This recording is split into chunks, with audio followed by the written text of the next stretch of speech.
টানা 3.5 দিন ধরে বৃষ্টি, আর তার জেরেই বন্যার অনেক জায়গায় নেমে গিয়েছে জল। তবে পুরসুরা বিধানসভার অরুণ্ডা পঞ্চায়েত এলাকার বেশ কিছু জায়গায় এখনও জমে আছে জল। সমস্যায় বহু মানুষ, অভিযোগ তাদের পাশে নেই পঞ্চায়েত। ছুটে এলেন পুরসুরার বিজেপি বিধায়ক বিমান ঘোষ।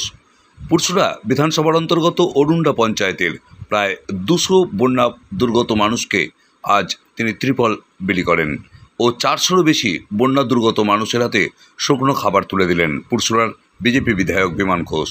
দেখুন সেই ছবি, কি বলছেন বিধায়ক বিমান ঘোষ আমরা শুনব। পুরসুরা থেকে নিজস্ব সংবাদদাতা রিপোর্ট, নিউজ 7 সকাল লাইভ।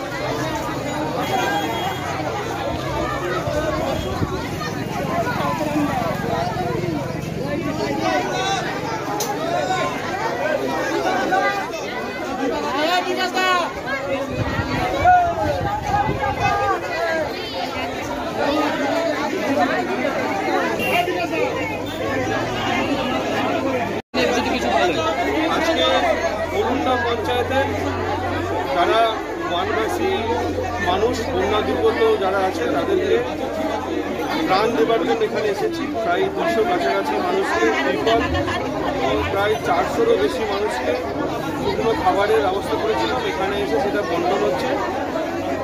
এছাড়াও আরও বেশ কিছু জিনিস এখানে দরকার, সেটা পরবর্তী সময় আমরা এসে এটা করব। এখন আজকে এখানে এসেছিলাম এই কারণে, কারণ পুরসুরা বিধানসভা এলাকায় যে সমস্ত মানুষ বন্যায় ক্ষতিগ্রস্ত হয়েছে ম্যাক্সিমাম মানুষের পাশে যাওয়ার চেষ্টা করছে। অন্যান্য পঞ্চায়েতের কাজ ওদিকে অনেকটা রয়েছে, আজকে অরুণ্ডা পঞ্চায়েতের হলো, আগামী কাল পরশু মিলে বাকি পঞ্চায়েতগুলো কাজ করবে। আচ্ছা, বন্যায় এলে এই মুখ্যমন্ত্রী বলেন যে এটা ম্যানমেড বন্যা, এই নিয়ে কিছু বলবেন? ওনার কাজ উনি করেন। এখন পর্যন্ত সরকারি কোনো ত্রাণ ব্যবস্থা করতে পারে। আজকে যে ত্রিপল দিলাম এটা আমাদের জমানো কিছু আগের বছরের জিনিস, সেটা আজকে এখানে দিতে পারবো।